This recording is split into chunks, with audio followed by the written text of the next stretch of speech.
Assalamualaikum warahmatullahi wabarakatuh. Perkenalkan, saya Dian Puspitasari dengan NPM 126. Dari grup D akan mempresentasikan hasil diskusi kami dengan mata kuliah Akuntansi Menengah Keuangan 1 dengan dosen pengampu Dr. Tantina Haryati SE MAKS. Perkenalkan, nama saya Bilqis Asilia Yasmina Urani dengan akhiran NPM 366. Perkenalkan, nama saya Farokhan Jubina dengan NPM terakhir 075. Perkenalkan, nama saya Nafisa Ali Ramadhani dengan NPM 24013010234. Pertama-tama yakni soal P3.1. Nah, di sini itu terdapat transaksi dari Yasunari Kawabata Company untuk bulan September. Yang pertama, pada tanggal 1 September, Kawabata mulai praktik sebagai dokter gigi dan menginvestasikan uang tunai sebesar 20.000 yen. Jadi, jurnalnya di sini yakni Kawabata menginvestasikan uangnya sebesar 20.000 yen. Jadi, jurnalnya yaitu kas bertambah di sebelah debit sebesar 20.000 yen dan investasi masuk ke dalam modal sebelah kredit sebesar 20.000. Selanjutnya di tanggal 2 membeli peralatan secara kredit dari Green Jacket Company seharga 17.280. Transaksinya yakni peralatan bertambah di sebelah debit sebesar 17.280 dan karena ini secara kredit, jadi hutangnya bertambah di sebelah kredit sebesar 17.280 juga. Lalu selanjutnya pada tanggal 4 membayar sewa ruang kantor sebesar 680 yen per bulan. Jadi jurnalnya beban sewa kantor pada kas sebesar 680 yen. Lalu pada tanggal 4 yakni mempekerjakan seorang resepsionis yaitu Michelle Bradley, tapi di sini tidak ada nominalnya sehingga tidak dibuatkan jurnal. Lalu selanjutnya Anda di tanggal 5 membeli peralatan kedokteran gigi secara tunai sebesar 942. Jadi jurnalnya yakni peralatannya bertambah dan kasnya berkurang. Jadi peralatan pada kas sebesar 942 yen. Lalu pada tanggal 8 menerima uang tunai sebesar 1.690 dari pasien untuk pelayanan yang dilakukan. Jadi kasnya bertambah karena dia sudah melakukan pendapatan. Jadi jurnalnya kas pada pendapatan atau kas pada service revenue sebesar 1.690 yen. Lalu di transaksi tanggal 10 membayar biaya kantor lain-lain sebesar 430 yen.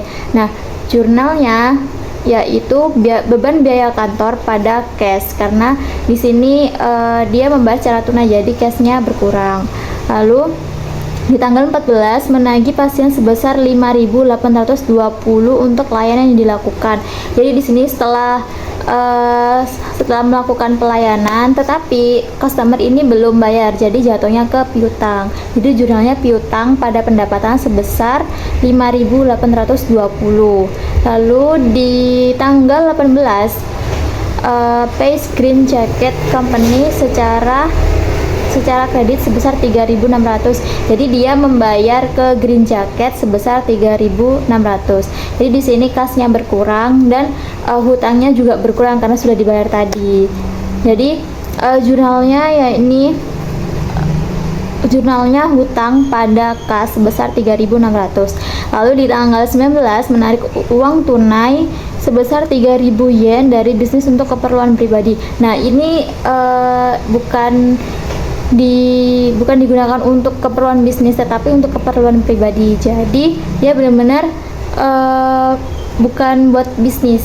Jadi ini masuk akunnya ke Prive atau withdraw by owner. Jadi jurnalnya yakni Prive pada cash.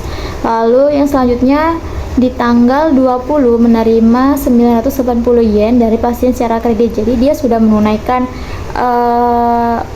pelayanan tetapi belum dibayar secara cash oleh customer, jadi jatuhnya ke piutang lagi. Jadi jurnalnya piutang pada pendapatan. Lalu di tanggal 25 menagih pasien sebesar 2.110 yen untuk layanan yang dilakukan. Ini juga sama, jatuhnya juga piutang karena dia belum dibayar atas layanan yang dilakukan, jadi jurnalnya piutang pada pendapatan sebesar 2.110. Lalu yang pada tanggal 30 membayar biaya-biaya berikut secara tunai. Pertama, gaji kantor sebesar 1.800. Nah, ini jurnalnya beban gaji pada cash sebesar 1.800. Dan yang kedua itu ada biaya kantor lain-lain sebesar 85 yen. Jadi jurnalnya beban kantor lain-lain pada cash sebesar 85 yen. Lalu pada tanggal 30 perlengkapan gigi yang digunakan selama bulan September yakni 330 yen. Nah, ini jurnalnya beban perlengkapan pada perlengkapan sebesar 330. Kenapa beban perlengkapan pada perlengkapan? Karena pada saat itu yang digunakan hanya 330. Nah, 330 tadi itu dibebankan, jadi dihitung pada beban perlengkapan. Dan jika kalau misalnya perlengkapan itu sudah digunakan, mestinya perlengkapan itu berkurang kan, jadi perlengkapan berkurang itu ada di sebelah kredit. Jadi jurnalnya beban perlengkapan pada perlengkapan. Lalu selanjutnya ada penyusutan, beban penyusutan peralatan. Jadi di sini sistemnya yaitu metode garis lurus selama 5 tahun. Nah, untuk cara perhitungan penyusutan metode garis lurus, jadi di sini total saldo equipment atau peralatan itu sebesar 18.222. Nah, 18.222 dibagi dengan 5, hasilnya 3.644. Jadi depresiasinya yakni ketemu 3.644. Nah, jurnalnya yakni beban depresiasi pada akumulasi depresiasi peralatan.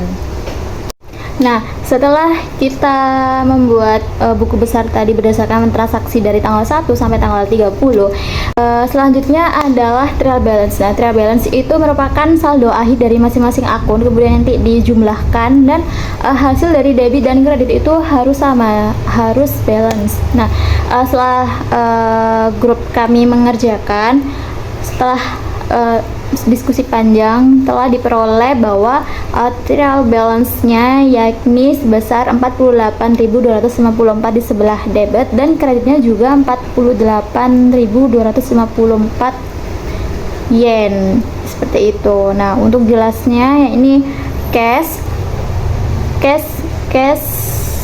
saldonya sebesar 11.153 di sebelah debit. Lalu ada account receivable di sebelah debit sebesar 8.910 yen. Lalu ada surplus di sebelah kredit sebesar 330. Lalu ada equipment di sebelah debit sebesar 18.222 yen. Lalu ada accumulated depreciation equipment di sebelah kredit sebesar 3.644. Lalu ada account payable di sebelah kredit sebesar 360.80. Lalu ada Yasunari Kawabata atau Prive itu di sebelah debit sebesar 3.000 yen. Lalu ada kapital atau modal itu di sebelah kredit sebesar 20.000. Lalu ada service revenue itu pendapatan itu di sebelah kredit sebesar 10.600. Lalu ada rent expense di sebelah debit sebesar 680 yen itu beban sewa. Lalu ada office expense itu beban kantor sebesar 515 yen di sebelah debit. Lalu ada salaries and wages expense di sebelah debit sebesar 1.800 yen. Lalu ada surplus expense di sebelah debit sebesar 330 yen. Dan terakhir ada depreciation expense di sebelah debit sebesar 3.644 yen. Nah, setelah kita ke trial balance, kita ke income statement. Nah, income statement seperti yang kita telah tahu bahwa income statement adalah laporan laba rugi di mana laporan di dalamnya itu berisi pendapatan dan beban. Caranya gimana membuat income statement? Yakni dengan mengkurangkan pendapatan atau service revenue dengan beban-beban yang ada. Jadi pasti ada akun pendapatan di setiap periode. Nah, itu nanti dikurangin sama beban-beban yang ada, kayak beban depresi, beban sewa seperti itu. Nah, lanjut di studi kasusnya kami, yakni sudah diketahui bahwa service revenue-nya sebesar 10.600 yen. Nah, expense di sini itu ada 5, yakni ada rent expense sebesar 680 yen, lalu ada office expense sebesar 515 yen, lalu ada salaries and wages expense sebesar 1.800 yen, lalu ada supplies expense sebesar 330 yen, dan depreciation expense sebesar 3.644 yen. Nah, total dari expense keseluruhan ini sebesar 6.969 yen. Nah, total dari beban-beban ini lalu dikurangkan dengan service revenue yang tadi. Berarti cara penghitungannya ya ini 10.600 yen dikurangi dengan 6.969, dan hasilnya adalah 3.631, yakni yang disebut dengan net profit atau laba bersih. Jadi di periode ini Yasunari Kawabata Company mendapatkan laba sebesar 3.631. Saya akan mempresentasikan poin C, yaitu laporan ekuitas pemilik. Di sini ada Excel saya, owner equity statement Yasunari Kawabata per September 2024. Ada akun beginning owners equity balance yaitu sebesar 20.000 yen, dan akun net profit sebesar 3.631 yen, dan akun withdrawal by owner sebesar minus 3.000 yen. Jadi owner equity ending balance-nya 20.631 yen. Kemudian laporan posisi keuangan yang tidak diklasifikasikan. Di sini ada laporan Excel Statement of Financial Position Yasunari Kawabata per 30 September. Itu ada aset, liability, dan equity. Di akun aset, current asset cash sebesar 11.153 yen, dan akun receivable 8.910 yen, dental supplies minus 330 yen, dan juga ada non current asset yaitu equipment sebesar 18.222 yen, dan accumulated depreciation equipment sebesar minus 3.644 yen. Total aset 34.311 yen. Dan di sebelah kanan liabilities dan equity. Liabilitiesnya account payable sebesar 13.680 yen, dan equity owners equity sebesar 20.631 yen. Total liabilities dan equity-nya 34.311 yen. Kemudian poin D yaitu tutup buku besar. Di sini laporannya closing Yasunari Kawabata per 30 September. Di tanggal 30, akun pendapatan sebesar 10.600 berada di debit, dan income summary berada di kredit sebesar 10.600. Kemudian tanggal 30, income summary sebesar 6.969 yen berada di debit, dan rent expense sebesar 680 yen di kredit, office expense 515 yen di kredit, salaries dan wages expense di kredit sebesar 1.800, dan supplies expense 330 yen di kredit, depreciation expense 3.644 yen di kredit. Kemudian di tanggal 30 lagi, income summary 3.631 berada di debit, dan capital 3.631 yen di kredit. Kemudian di tanggal 30, income summary 3.000 di debit, dan withdrawal by owner 3.000 di kredit. Total debit dan kreditnya 24.200. Kemudian poin E, siapkan neraca saldo pasca penutupan. Di sebelah kiri Excelnya laporannya post closing Yasunari Kawabata per 30 September.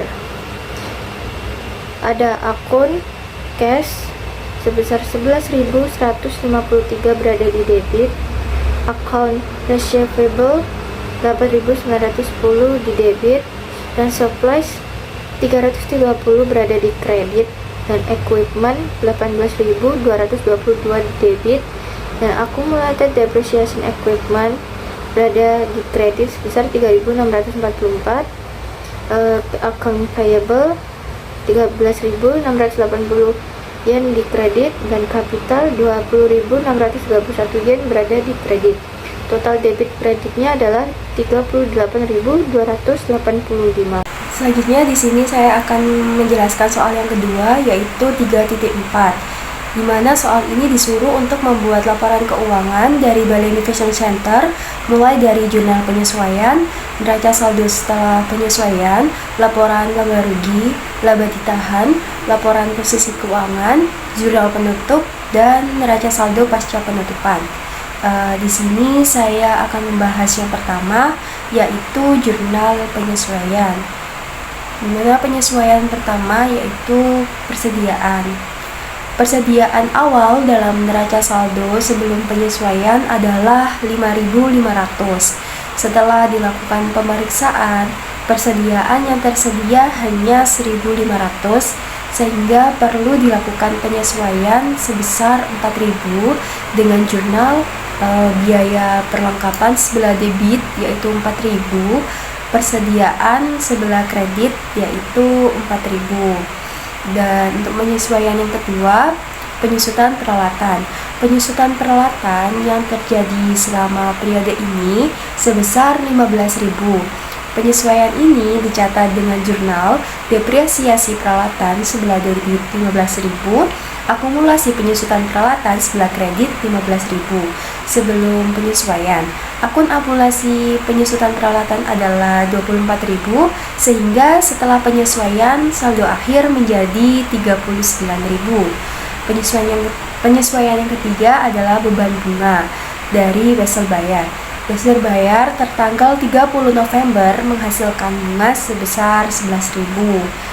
Bunga ini belum dicatat, sehingga harus dilakukan penyesuaian dengan jurnal beban bunga di sebelah debit 11.000 dan hutang bunga sebelah kredit 11.000.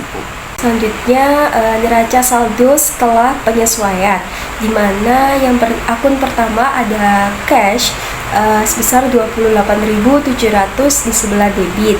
Akun kedua ada accounts receivable atau piutang usaha sebesar 33.700 di sebelah debit. Akun ketiga ada inventory atau inventaris sebesar 45.000 di sebelah debit. Akun keempat ada supplies atau persediaan sebesar 1.500 di sebelah debit.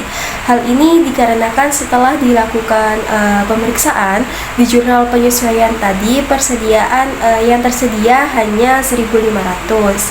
Akun kelima adalah equipment atau peralatan sebesar 1.333.000 di sebelah debit. Akun yang keenam ada accumulated depreciation equipment atau akumulasi depresiasi peralatan sebesar 39.000 di sebelah kredit. Hal ini dikarenakan penyusutan peralatan yang terjadi selama periode ini sebesar 15.000, sehingga setelah penyesuaian saldo akhir menjadi 39.000. Akun yang ketujuh ada notes payable atau hutang wesel sebesar 51.000 di sebelah kredit. Akun yang ke-8 ada accounts payable atau hutang usaha sebesar 48.500 di sebelah kredit. Yang ke-9 ada share capital ordinary atau saham modal biasa sebesar 90.000 di sebelah kredit. Akun ke-10 ada retained earnings atau laba ditahan sebesar 8.000 di sebelah kredit. Akun 11 ada sales revenue atau pendapatan penjualan sebesar 757.200 di sebelah kredit. Akun ke-12 ada interest payable atau hutang bunga sebesar 11.000 di kredit.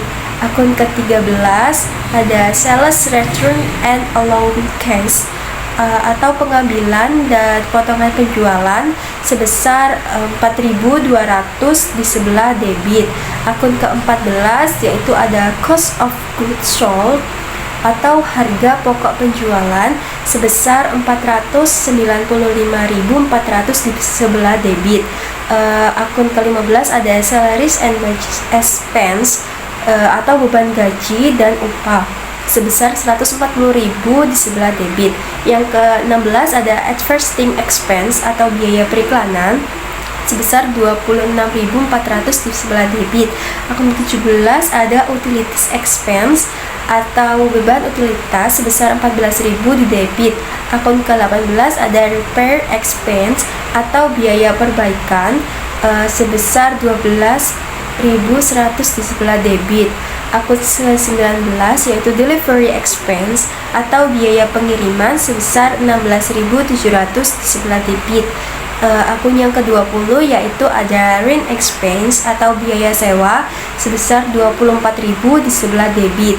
Akun yang ke-21 yaitu ada supplies expense atau biaya persediaan sebesar 4.000 di sebelah debit. Akun yang ke-22 ada depreciation expense equipment atau biaya penyusutan peralatan sebesar 15.000 di sebelah debit. Dan akun yang ke-23 yaitu ada interest expense atau beban bunga sebesar 11.000 di debit. Hal ini dikarenakan dalam jurnal penyesuaian hasil bayar tertanggal 30 November menghasilkan bunga sebesar 11.000, sehingga total neraca saldonya menjadi 1.004.700 di debit dan 1.004.700 di kredit. Hal ini dalam kata lain neraca saldo setelah penyesuaian balance. Selanjutnya adalah laporan laba rugi pendapatan penjualan, di mana untuk mendapatkan hasil dari penjualan bersih maka harus mengurangkan dari penjualan atau sales revenue sebesar 757.200 serta pengembalian dan potongan penjualan atau sales return and allowed cash, sehingga penjualan bersihnya atau net sales sebesar 753.000. Selanjutnya, untuk mendapatkan keuntungan kotor, pendapatan bersih dikurangkan dengan harga pokok penjualan atau cost of goods sold menjadi 753.000 dikurangi 495.000 hasilnya, sehingga gross profit atau keuntungan kotor jadi 257.600. Selanjutnya biaya operasional. Yang pertama ada biaya penjualan atau selling expense, yaitu terdiri dari salaries and wage expense atau beban gaji dan upah, di mana dalam soal diketahui bahwasanya beban gaji dan upah adalah 70% dari penjualan, sehingga dari neraca saldo 140.000 dikali 70%, sehingga hasilnya 98.000. Selanjutnya advertising expense atau biaya periklanan sebesar 26.400. Selanjutnya rent expense atau biaya sewa, di mana juga diketahui dalam soal biaya sewa 80% dari penjualan, sehingga dari neraca saldo 24.000 dikali 80% hasilnya 19.200. Selanjutnya utilities expense atau beban utilitas, di mana juga diketahui dalam soal beban utilitas 80% dari penjualan, sehingga dari neraca saldo 14.000 dikali 80% hasilnya 11.200. Selanjutnya supplies expense atau biaya persediaan sebesar 4.000. Selanjutnya depreciation expense equipment atau biaya penyusutan peralatan sebesar 15.000, dan delivery expense atau biaya pengiriman sebesar 16.700, sehingga total dari selling expense atau biaya penjualan adalah 190.500. Dan yang kedua adalah biaya administrasi atau administrative expense, yaitu terdiri dari salaries and wage expense atau beban gaji dan upah. Di mana dalam soal diketahui bahwasanya beban gaji dan upah adalah 30% dari administrasi, sehingga dari neraca saldo 140.000 dikali 30% hasilnya 42.000. Selanjutnya maintenance and repair expense atau biaya pemeliharaan dan perbaikan, di mana juga diketahui dalam soal biaya pemeliharaan dan perbaikan itu 100% dari administrasi, sehingga dari neraca saldo itu ada 12.100 dikali 100%, hasilnya tetap sebesar 12.100. Selanjutnya rent expense atau biaya sewa, di mana juga diketahui dalam soal biaya sewa itu 20% dari administrasi, sehingga dari neraca saldo 24.000 dikali 20% hasilnya 4.800. Dan utilities expense atau beban utilitas, di mana juga diketahui dalam soal beban utilitas 20% dari administrasi, sehingga dari neraca saldo 14.000 dikali 20% hasilnya 2.800, sehingga total administratif expense atau biaya administrasi adalah 61.700. Selanjutnya pendapatan dan pengeluaran lainnya, yaitu cuma ada beban bunga atau interest expense sebesar 11.000. Sehingga untuk mengetahui Balemi Fashion Center ini laba atau rugi, kita total semua mulai dari gross profit atau keuntungan kotor sebesar 257.600 dikurangi 190.500 total selling expense atau biaya penjualan dikurangi 61.700 total dari administrative expense atau biaya administrasi, dan dikurangi lagi 11.000 interest expense atau beban bunga, hasilnya minus 5.600, sehingga Balemi Fashion Center ini mengalami kerugian sebesar 5.600. Selanjutnya saya akan menjelaskan tentang soal P.34 lanjutan dari teman saya sebelumnya. Nah, di sini saya akan menjelaskan tentang retained earning position sampai neraca saldo setelah penutupan. Nah, sebelumnya apa sih retained earning itu? Retained earning adalah laba ditahan atau bisa dikatakan sebagai laba bersih dari perusahaan yang nantinya itu tidak akan dibagikan kepada para pemegang saham dalam bentuk dividen. Nah, dapat dilihat dalam laporan yang udah saya buat ini, nanti taruh di pinggir. Kalau akun pertama yang dicatat adalah akun retained earning pada awal periode atau pada tanggal 30 November. Nah, pada trial balance yang pada soal ini ditulis bahwa akun retained earning ini sebesar 8.000 euro. Nah, kemudian akun retained earning pada awal periode ini itu dikurangi dengan net loss atau rugi usaha yang sebelumnya itu telah dihitung pada laporan laba rugi sebesar 5.600 euro. Nah, sebenarnya ini terdapat akun lain yang dicatat pada retained earning position, yaitu akun dividen. Namun pada soal ini itu tidak terdapat pada akun dividen. Jadi yang dikurangi retained earning itu cuma rugi usahanya sebesar nantinya itu akan mendapatkan nominal 2.400 euro. Selanjutnya adalah statement of financial position atau laporan neraca perusahaan. Nah, dengan dibuatnya laporan ini tuh kita bisa mengetahui posisi keuangan perusahaan ini sedang dalam kondisi yang baik atau tidak. Nah, untuk laporan neraca ini dibagi menjadi dua bagian, yaitu aset dan liabilitas dan ekuitas. Liabilitas dan ekuitas ini jadi satu. Nah, dalam akun aset ini dibagi menjadi dua juga, yaitu current asset dan fixed asset atau aset lancar dan aset tetap. Aset tetap ini terdiri dari kas, piutang, terus peralatan. Maksudnya kayak perlengkapan. Kalau peralatan itu ditaruh di fixed asset ya, atau aset jangka panjang. Nah, untuk nominalnya ini dapat dilihat dari neraca saldo setelah penyesuaian atau trial balance after closing yang sebenarnya udah dijelaskan oleh teman saya tadi.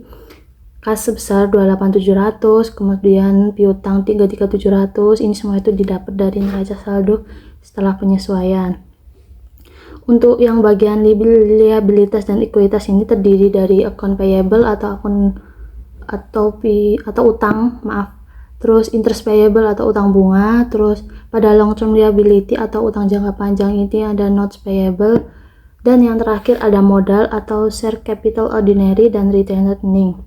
Nah, semua akun-akun ini, akun-akun nominal pada akun ini itu didapat dari neraca saldo setelah penyesuaian, kecuali akun retained earning. Nah, retained earning ini akun nominalnya itu didapat dari yang sebelumnya udah saya jelaskan pada retained earning statement ini sejumlah 2.400. Nah, itu retained earning pada finance position ini menggunakan nominal pada laporan yang sebelumnya. Nah, setelah kita memasukkan nominal-nominal tersebut ini, dapat diketahui bahwa total aset dan total liabilitas dan ekuitas ini sebesar 202.900.000. Nah, itu berarti menandakan bahwa pekerjaan yang telah kita lakukan ini benar karena akun liabilitas, aset, dan ekuitasnya ini berjumlah sama di sisi kanan dan kirinya. Apabila terdapat perbedaan pada kedua bagian tersebut ini, maka dapat dipastikan terdapat kesalahan pada perhitungan yang telah kita lakukan sebelumnya, entah itu mungkin salah masukin nominal atau mungkin salah input akun. Selanjutnya saya akan menjelaskan tentang closing journal atau jurnal penutup. Nah, jurnal penutup ini digunakan untuk menutup akun-akun pendapatan, beban, terus prive, serta laba atau rugi. Nah, dapat dilihat dalam laporan dari jurnal yang udah saya buat ini, Bellamy Fashion Calendar. Pada jurnal yang pertama itu tertulis sales revenue dan income summary. Nah, nominal dari sales revenue itu diperoleh dari akun sales atau akun penjualan pada neraca saldo setelah penyesuaian sebesar 757.200 euro. Nah, juga sama pada income summary atau ikhtisar laba rugi. Nah, untuk jurnal yang kedua ini untuk menutup akun-akun beban, yaitu income summary pada debit atau ikhtisar laba rugi, kemudian kreditnya itu adalah akun-akun beban, contohnya kayak sales return, terus advertising expense, utilitas expense, delivery expense, dan lain-lain. Itu nanti akun-akun bebannya tadi itu dijumlah dan nominalnya itu akan ditaruh di bagian debit ikhtisar laba ruginya atau income summary. Selanjutnya jurnal yang ketiga adalah retained earning pada income summary sebesar 5.600. Nah, pada akun ini itu untuk menutup akun laba atau rugi. Nah, karena kita pada Bellamy Fashion Center ini mengalami kerugian, maka yang debit adalah retained earning atau laba ditahan pada income summary ikhtisar laba rugi. Beda lagi kalau misal kita mengalami laba atau untung, maka yang di debit adalah income summary pada retained earning. Jadi gitu guys. Nah, nominalnya ini didapat dari laporan laba rugi yang udah dibuat teman saya tadi. Ini rugi sebesar 5.600 euro. Selanjutnya yang terakhir ini saya akan menjelaskan tentang post closing trial balance atau neraca saldo setelah penutupan. Nah, neraca saldo penutupan ini memasukkan akun-akun harta, terus akun-akun utang dan modal. Nah, kemudian tujuan dari dibuatnya neraca saldo setelah penutupan ini adalah untuk melihat apakah saldo pada akun tersebut ini pada akhirnya ini akan seimbang atau tidak, dan apakah bisa untuk dilakukan pencatatan pada periode selanjutnya. Nah, untuk neraca ini dapat dilihat di samping ini.